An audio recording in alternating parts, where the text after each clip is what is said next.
Tulkaapas katsomaan. Tällä paikalla täällä Paavalin kirkon kupeessa Vallilassa Helsingissä 2017 mä tapasin kodittoman Penan, joka nukkui tässä syvennyksessä mun takana. Ja mä tein hänestä dokumentin, jossa hän kertoi elämän tarinaansa. Tässä on niinku pakolainen melkein oikeasti Helsingin kaupungissa, vaikka helsingiläinen. Mutta tähän mä oon nyt liimautunut. Oonhan tässä mennyt jo kesä. Kesähän mennyt jo. Sitten 2018 mä tein selvitysvideon siitä, että mitä hänelle mahtaa kuulua. Ja sain kun sainkin yhytettyä hänet. Mutta yhä edelleen Penan tarina ei ole jättänyt ihmisiä rauhaan, vaan edelleen tulee kommenteissa toivetta, että pitäisi tehdä 3. osa Penan tarinasta. Selvittää mitä hänelle kuuluu vuonna 2024. Ja minä tein työtä käskettyä ja lähdin vähän selvittämään asiaa. Viime kerralla hän oli siis tällaisessa Syväpuron hoitokodissa.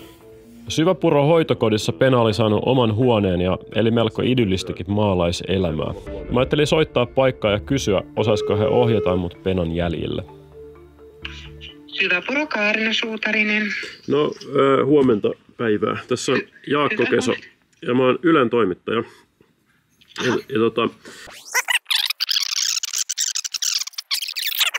Joo, minä on tossa kyllä. Okei.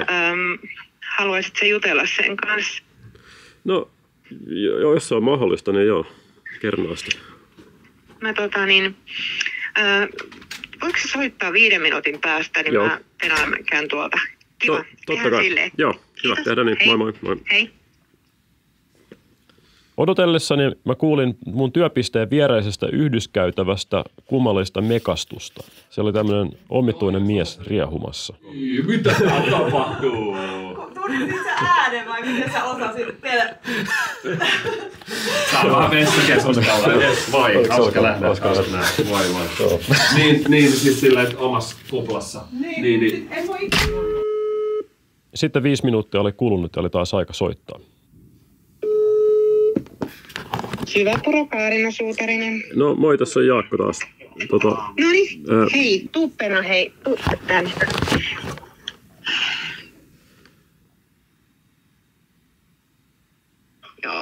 Joo. Pieni hetki. Ei mitään. Haloja? Haloo, täällä Jaakko. Terve. Mitä kuuluu? No, hyvää mulle kuuluu. Mites sulle kuuluu?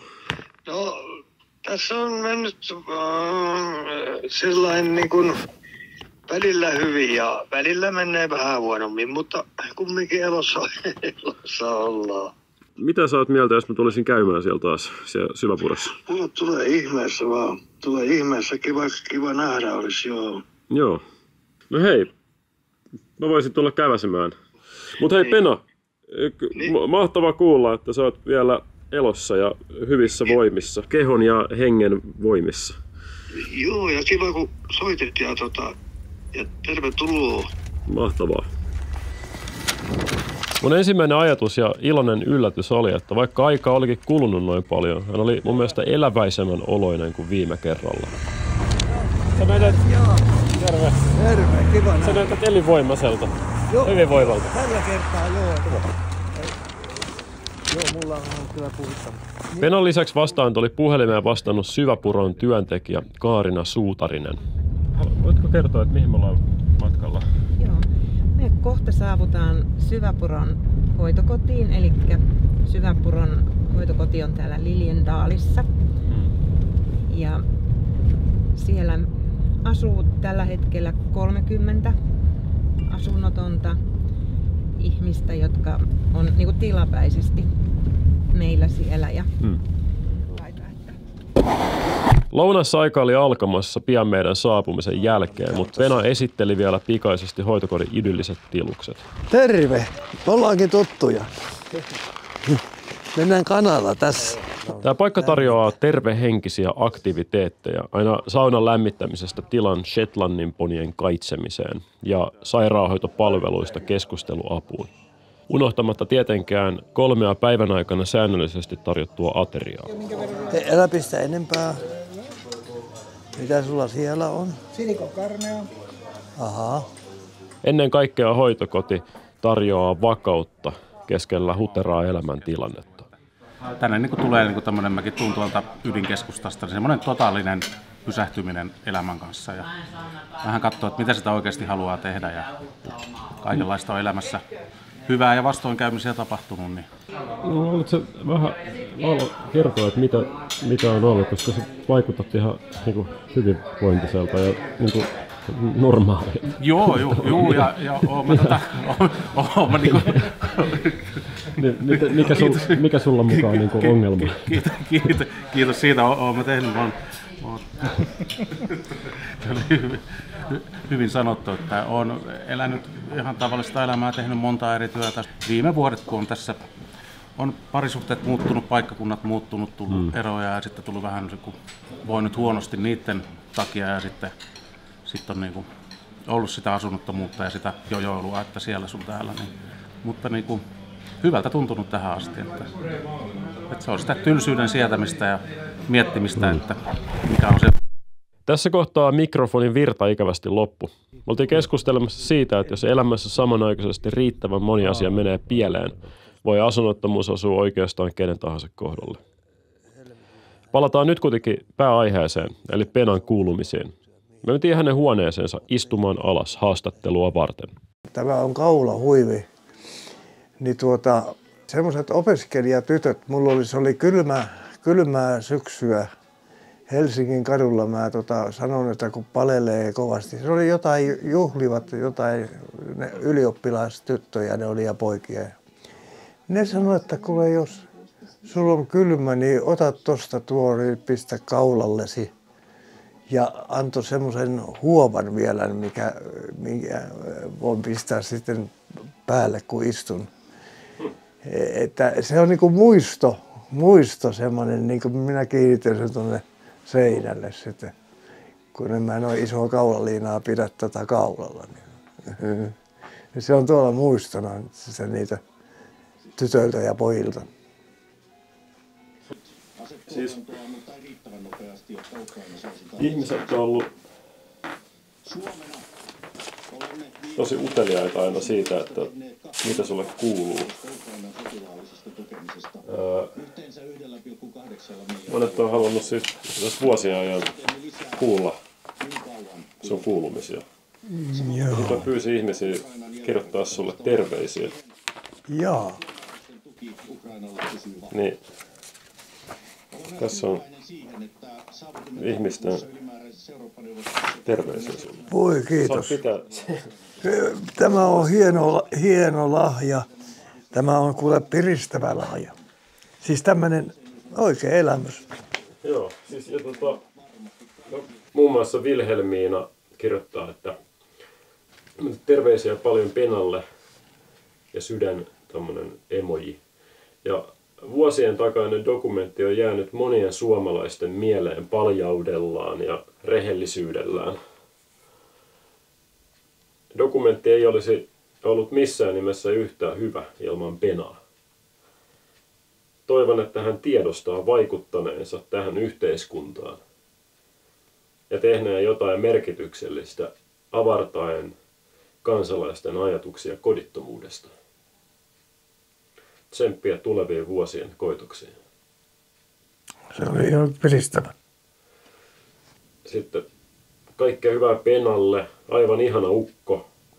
Symppiksen oloinen rauhallinen ukko, Pena, terveisiä. Terveiset Penalle. Joo, niin. Haliterkut Penalle. Ihanaa, että olet päässyt jonnekin katon alle. Sisukas mies, toivon sinne sulle kaikkea hyvää ja valoa ja iloja ja terveyttä elämään. Hienoja juttuja. Ja ihmiset välittää kuitenkin. Se on hieno asia. Kyllä mä sanoisin, että välittää joo. Että ei niinku ole yksin kuitenkaan, vaikka luulee, että on yksin. Mutta kumminkin tietävät ja ovat siinä niinku mukana toisen tuskassa ja murheessa, niin kuin sanotaan. Niin.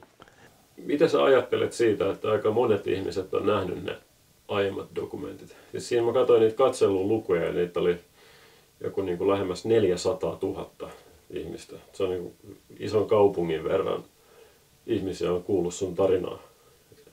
Niin miltä se tuntuu? Aluksi se tuntui vähän niin kuin tyhmältä ja hävettävältä, mutta ei, se on muuttunut se mieli.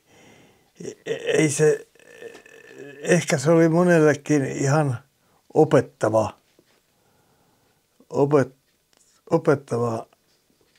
juttu, tämä minun juttuni. Viime kerrasta on aikaa se joku 5 vuotta ja vähän ehkä päälle, niin koska se on 2018, niin kerropa nyt ihmisille, että mitä tässä välissä on ehtinyt tapahtua. Ja tällä välillähän on tapahtunut, mulla oli asunto tuolla Pitäjänmäellä. Se oli pelastusarmeijan tukiasunto, mutta siellä oli kyllä alkoholista ja narkomaania. Sitten talo täynnä kuitenkin. Se ei ollut oikein sopiva. Mä yritin sinnitellä siinä vähän aikaa kyllä raittiinakin ja se rupesi lipsua ja mä itteni sanoin irti siitä asunnosta ja otin tänne yhteyttä, että kyllä mä tulen takaisin sinne Syväpurhoon, että jos pääsen, että minä en täällä Pitäjänmäellä taida tulla toimeen, että kun täällä on niin paljon sitä houkutusta ja mä oon sen verran heikko, että mä en ole pysynyt erossa siitä alkoholista, että se on kun antaisi pikkurillin pahuudelle. Se vie koko käden, niin kuin Sirkessalon Akikin laulo. Vei koko käden. Mutta siis se 5 vuotta sitten sä asuit täällä jonkin aikaa, mutta sitten tuli sitten sä lähdit täältä pois. Ja sitten sä oot tullut takaisin. Joo. Miksi sä lähdit pois täältä silloin? Joo, mä lähdin ihan mä olin ilmeisesti lähdin ihan tahallani kai juomaan. Okei. Ja sitten onko sulla tietoa, kuinka kauan se jatkui sitten se jatkui. Mä olin toisessa hoitopaikassa vähän aikaa ja siellä mä olin kyllä selvinpäin aika pitkään. Mutta siinä tuli niinku tämmöisiä vaiheita, että on off. Joo. Kerro se lumihanki juttu. Niin, tämä oli se, nyt viime lomilla oli silloin joulukuun vaihteessa. Se oli minä kokeilin siipiäni ja lähdin siskoon katsomaan Tampereelle ja hyppäsin Helsingistä junaan ja eihän minä kerinyt, kun junasta astua Tampereella pois, niin minä olin jo sammunut lumihankeita. Siinä nähtiin mun hyvä alku lomalle. Hypotermiaan asti olin lumihangessa, että noukkivat pois ja aamullakin vielä tärisin ja vapisin. Sairasauto oli vienyt mut ja Muistaakseni oliko se joku tietty syy, minkä takia silloin retkahdit siinä junassa? No, mä ajattelin, että osaankohan mä ottaa sillä, että mä käyn siskolla. Että kun sisko sanoi aina, että tuu siitä selvinpäin, että mieluiten selvinpäin, että niin joo, ja mä yritin pitää sitä mielessä ja mutta se kävi niin nopeasti se sitten, että kun mä tulin täältä onnipussilla Helsinkiin ja Kampissa rullaportaita sitten laiturilta, niin miten se viinakauppa, se oli siinä ihan vastapäätä ja mitenkä se oli kuin magneetti, kun mä se ei osaa kuvitella, että miten siinä on niin voimakas se veto, että, että voit sä vähän ottaa. Kun se pyöri tuolla päässä aikaisemmin, niin ei se kävi niin nopeasti. Se. Ja eihän mä, kun en osaa ottaa sitä, niin se täytyy juomalla juoda ja siellä junassa, niin kuin salavihkaa. Ja sitten kävikin sillä lailla, että nukahdin.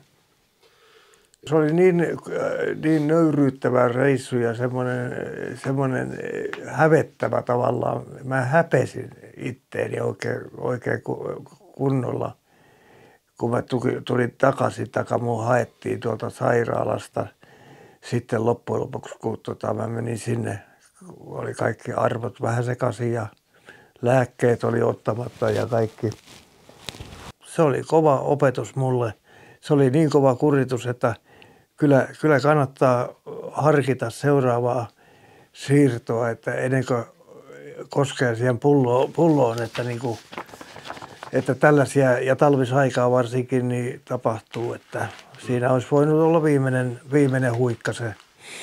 Mutta siis, mitä sitten silloin viime tapaamisen aikaansa, mä kysyin, että mitä sä nyt toivot, niin silloin tietysti toiveena oli siis se, että sä pysyisit raittiina. No, siinä on, ja se on mennyt vaihtelevalla menestyksellä. Se on mennyt vaihtelevalla, joo, että en voi kehua, mutta voin pikkusen sentään, että se oli niin hyvä kesä, viime kesä, että raittiina kokonaan kaikki juhannukset ja kaikki niin siinä on hyvää petraamista. Siinä on taas, tuli takapakki. Joo, ei, mutta siis oli myös onnistumista. Joo, tuli onnistumisen semmoinen niin kuin mieliala oli ihan mahdottoman hyvä ja siinä mielessä ajatusmaailma oli ihan erilainen. Se muuttui ihan välittömästi, kun mä olin ottanut viinaa. Ajatusmaailma oli ihan niin kuin sekava. Oletko pohtinut sitä, että mistä se juominen johtui? Kyllä mä epäilen, mulla alkoi lapsena, niin mulla oli vähän sellainen vaikea lapsuus. Ollaan me siitä siskon kanssa puhuttu ja mulla oli jotenkin koulunkäynti oli niin väkinäistä ja hyvin oli arka ja pelokas ja se kai mut sitten niin kuin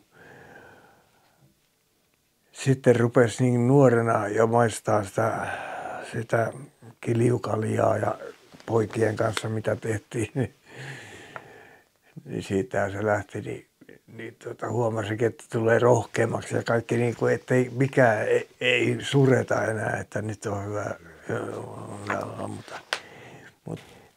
mä olin viikon vaihteet, niin täytyi päästä juhliin, että se oli niin kuin pakko miele päästä pikkusen irrottelemaan ja nuorena ja no porukassa sitä mentiin ja sitten olihan sitä pääkipeä, ei se ollut semmoista juomista, niin kuin se meni vanhemmiten niin sairaaloiseksi juomista. Missä iässä se kääntyi sellaiseksi sairaaloiseksi? No mä olin jo armeijassa, kyllä mä sielläkin otin, mutta kyllä se, mä olin 30, niin kyllä mulla jo oli jo se vauhti päällä, että se oli jo aika kova vauhti päällä, että mua ja sitten mä olin hyvässä kunnossa, kun olin vielä nuohoammatilta, niin mulla oli hyvä kunto, kiiperi ja mä kestin sitä alkoholia aika paljon ja tavallaan täytyy vähän salaakin juoda välillä. Häpesi sitä omaa juomistaakin. No, kun työnantajakin sanoi monta kertaa, että Pentti on taas suolasta puuroa syönyt aamulla, kun janottaa niin kovasti. Luuletko sä, että sulla on edelleen ne samat haasteet, joiden kanssa edelleen painit? Oletko sä edelleen ujo ja arka? Kyllä ne tulee esiin niin aika voimakkaasti joskus jossain vaiheessa ja on paljolti täytyy niinku rohkaista itseensä monta kertaa. Niin tulee semmoisia ahdistuspelkotiloja, eikä tiedä mistä ne tulee sitten ja ne niinku kyllä sitten paranee tavallaan, kun kuluu aikaa ja eikä juo. Mitä neuvoja sä antaisit sellaiselle ihmiselle sitten, jonka lähipiirissä joku kärsii alkoholismista? Miten voisi auttaa parhaiten? No ainoastaan semmoinen, joka on itse kokenut tämän sairauden ja päässyt siitä eroon. Semmoinen ihminen ehkä parhaiten osaa sua neuvoa ja kannustaa eteenpäin siihen raittiuteen, jos sitä haluaa. Ja paljoltihan on semmoisia ihmisiä olemassa. Esimerkiksi AA:ssa siellä voi kertoa tuskansa ja murheensa ja siellä pystytään auttamaan. Siellä on ammatti-ihmisiä, jotka on kokenut sen pohjasakkaa myöten, niin en mä muuta neuvoa voi antaa. Mä oon yrittänyt sen kautta. Mä kävin Helsingissäkin kerhossa silloin tällöin, mutta kävin liikaa harvoin, että olisi tarvinnut useammin käydä. Alussa ainakin täytyisi käydä, vaikka ihan joka ilta, että jos siltä tuntuu, niin kun siihen on mahdollisuus. Mitä sä sanot sitten sellaiset, jos tätä katsoo joku, joka kärsii alkoholismista? Mitä sanoisit sille henkilölle? Niin, joka kärsii tästä.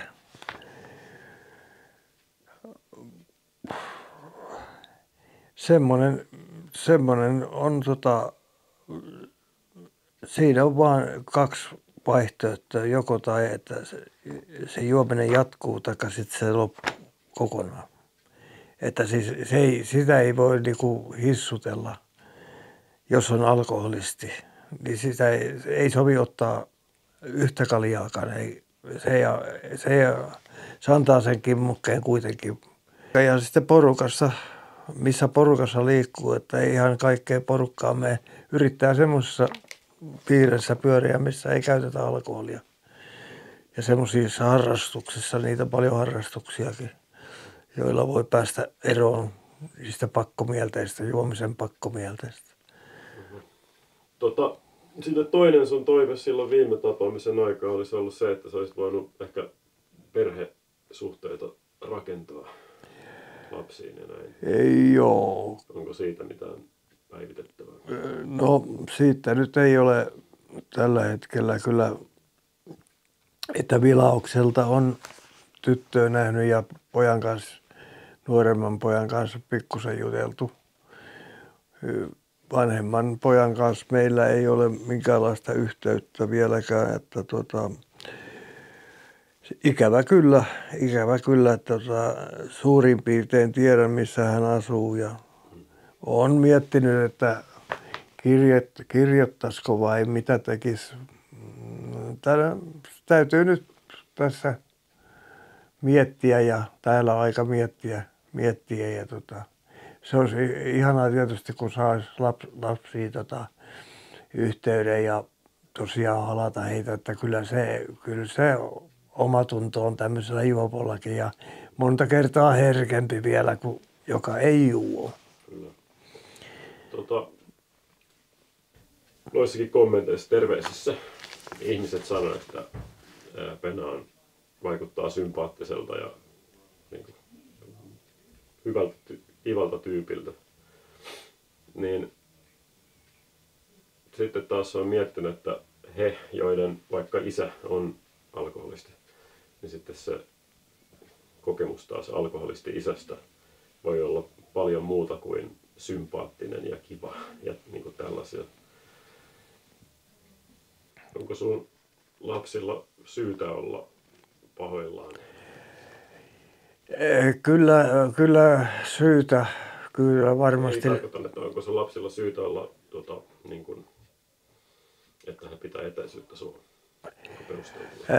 No mun mielestä ei kyllä ihan näin kauvoja aikoja. Kyllä vois on yhden kerran ottanut tällainen videopuhelu tuli ja oli jossain Vorsassa vai missä ne oli ystävänsä kanssa veneellä, niin se oli semmoinen iloinen yllätys morjestella sellainen, että minä yllätyin siitä, että sitä ei, mutta se oli piristävä päivä, se oli iloinen päivä.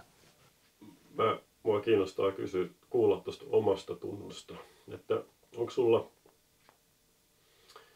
sulla syyllinen olo siitä, että sä olisit ollut jotenkin huono ihminen tämän alkoholismin takia?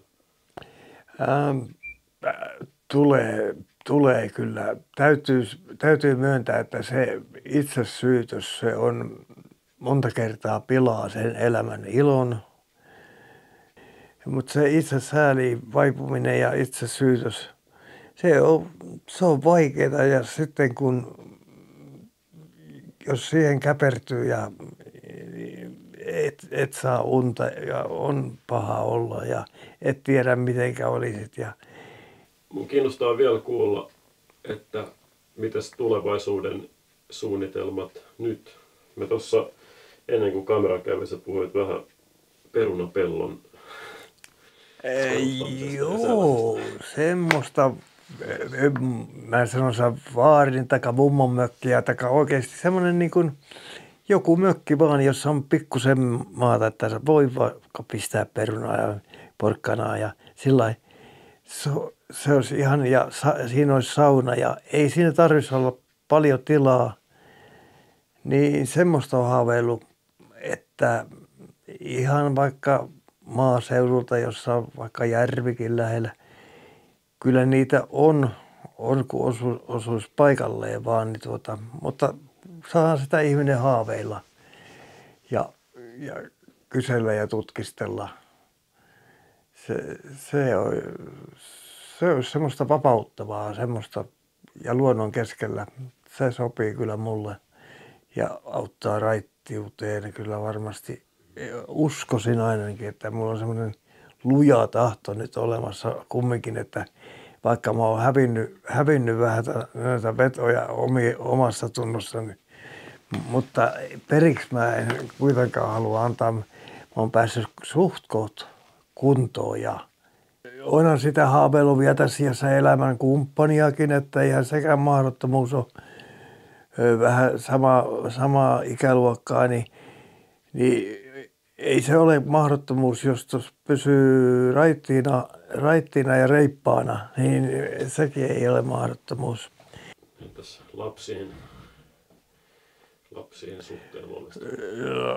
Lasten suhteen ja toivon kanssa, että niin kuin välit tulisi, että voitaisiin rakastaa toisiamme ehdoitta, ei minkään rahan takia, vaan ihan ihmisinä rakastaa toisiamme. Ja tämä on lyhyt elämä, että tässä ajassa tehdään ne kaikki valinnat, joko vihaamme vai rakastamme. Mutta kyllä se rakkaus pitäisi voittaa, että kyllä mä toivon kaikille kuulijoille kaikkea hyvää ja Petri sieltä tuli ja Satu tuli. Tehdään turvallisuuskävelyä, katsotaan. Joo, ei tällä mitään erikoista. Tämän erikoisen. Joo.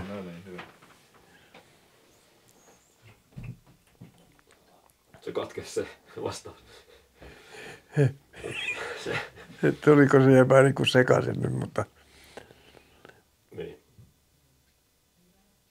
Vielä viimeisenä asiana, niin miten sä toivoisit, että ihmiset suhtautuisivat vaikkapa asunnottomiin tai päihdekoukussa oleviin ihmisiin, sellaisiin, mitä sä olit ennen? Kyllä pikkusen täytyisi huolehtia kyllä sellaisista ihmisistä, kyllä auttaa ja auttavaa kättä hiukan ojentaa, että kyllä minä olin ainakin niin heikossa asemassa, että mulla ei ollut elämän halua edes ollenkaan oikeastaan. Kun on kokenut sen, niin en toivo kellekään sitä, en vihamiehellekään. Kyllä se niin kova elämää on ja siinä on elämän hauskuus ja ilo pöyhitty pois. Minä osaan sanoa, että kyllä silloin on auttava käsi tarpeen ja mullakin tuli niitä kyllä sitten vastaan, niitä auttavia käsiä kyllä. Onkohan siellä varmaan lähtee kiinni? Moikka. Terve. Onks paha paikka? Ei. Oliko se Pena tänään kerralla lähdössä? Mä merkkaan sut listaa. Niin. Tuossa sano vielä loppuun tuosta suhtautumisesta.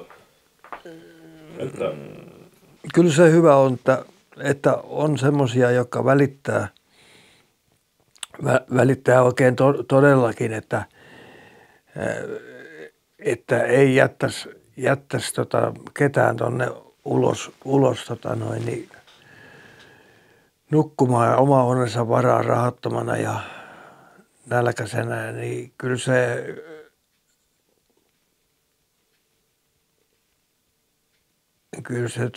ainakin mua liikuttaa.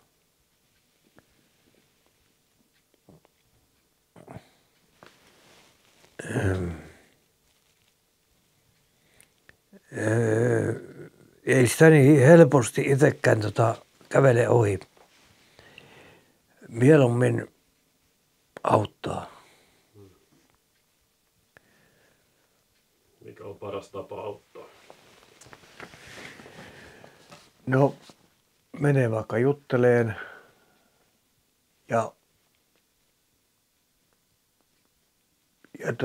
kyllä jos on vähän rahallista apua, niin kyllähän ruokaa ainakin, että ostaa jotain sapuskaa, ettei tarvitse nälkää nähdä. Yksi kaveri kertoi mulle, se on nuori kaveri, sanoi, että hänen sydämensä suli, kun yksi rouva antoi käsineensä hänelle. Oli ihan jäässä kädet. Kyllä, niin, yleistä huomaavaisuutta tai sellaista. Joo, niin sekin on ihan välittämistä, että ettei kävele niin kuin ohi, että kysyy, että mitä kuuluu ja Joo. sitä. Onko teillä minkälainen, haluatteko te vielä? Ei kun just, no oikeastaan se oli tässä. Me päästiin just loppuun. Joo, kyllä meillä oli ihan semmoinen, Se oli tehokas. tuli juttua kun ruune periltä. No hyvä, hyvä. Hieno homma. Ei, mutta ihan asiaa. Joo. Joo. Ja mä sain terveisiäkin, kato näin paljon. Oi, että. Ihmiset välittää, kato kuitenkin. Kyllä, niin. Että vaikka sitä onkin. No just kun tultiin sua hakemaan, niin Pena kertoi niistä tilanteista, että kun aamulla oot herännyt, niin sulla on ollut kahvia ja leipää siihen ja Joo, kaiken näköisiä tilanteita. Niitä on mukava muistella jälkeenpäin. Niin. Että kun ei tiedä itse, niin on joku pussukka vieressä. Niin, siinä on, niin. Se lämmittää heti sydäntä, että aamu alkaa paljon paremmin. Niin. Musta se oli ihana, kun sä kerroit siitä, kun sä olit siellä puiston penkillä, niin se pariskunta tuli sun luo. Joo, se kahvia. Mitä ne teki? Sanoin, että joisit kupin kahvia. Niin. Minä sitä totta maar. Ja kaveri antoi 20 rahaa, eikä mä pyytänytkään ollenkaan. Ne oli ihan pariskunta siitä kerrostalosta vielä. Mitä sä ajat tehdä nyt seuraavaksi? Seuraavaksi minä nyt mun täytyykin miettiä, mitä muun piti tehdä. Rupesi niin kuumottaa. Mitenkäs mulla näin, oliko verenpaineet kun mä vissiin kato jännittää, kato kun kamera edessä on. Sitä on luonnollinen esiintyjä. Niin, mutta kun se kuitenkin se jännitys on siinä pieni. Mutta eikö se ole silleen ihana, että Pena on tästä rakentanut kodin itselleen? On. Mä oon niinku vähän kuin huutokauppamyyjä. Tää on niinku kaikki on silleen, sulla on silmävakituolla ja... Niin, kaikkia löytyy laidasta laitaan. No niin, kiva kun käväsit. Kiitos kun kutsuit. Tai en mä tiedä kuka tässä kutsui kenet, mutta kiitos kun sait olla. Ei, se oli hieno juttu, joo. Saa taas ihmisen kuulemisia, että kyllä. Mitenkä täällä pärjätään. Joo. Ensi kertaa. Kaikkea parasta. Samoin sulle. Kiitos. Työssäsi. Kiitos. Ollaan yhteyksissä. Ja kaikkea parasta. Samoin hyvä. Sulle. Moro. Ystävällinen Kaarina heitti mut pois Syväpurosta ja kertoi juttuja. Hän kertoi, että Pentin kaltaiset vain alkoholia käyttävät asunnottomat alkaa olla harvinaisuus. Ja että kuvioissa liikkuu aiempaa laajempi kattaus erinäisiä päihteitä. Ja että meno on karua ja raakaa. Ikävä kyllä näiltä tiimoilta taitaa vielä riittää työsarkaa. Sellainen video oli se. Vielä loppu kaneettina. Mä tulin tähän kuvaamaan tätä intro-selitystä. Ja huomasin, että tässä syvennyksessä on itse asiassa nytkin tällaiset pahvi niinku levyt. Ja näyttää siis vähän siltä, että siinä joku saattaisi nukkua nyttenkin. Mikä on todella harmillista, jos näin on, koska täällä on ollut paukkupakkasia tänä talvena, kuten tiedämme. Mutta ikävä kyllä se taitaa olla karua todellisuutta valitettavan liian monelle ihmiselle. Niin kyllä pidetään Penan tarina ja vastaavien ihmisten tarina mielessä. Eikä unohdeta. Mutta noin niin. Kiitos videon katsomisesta. Nähdään ensi kerralla. Hei hei.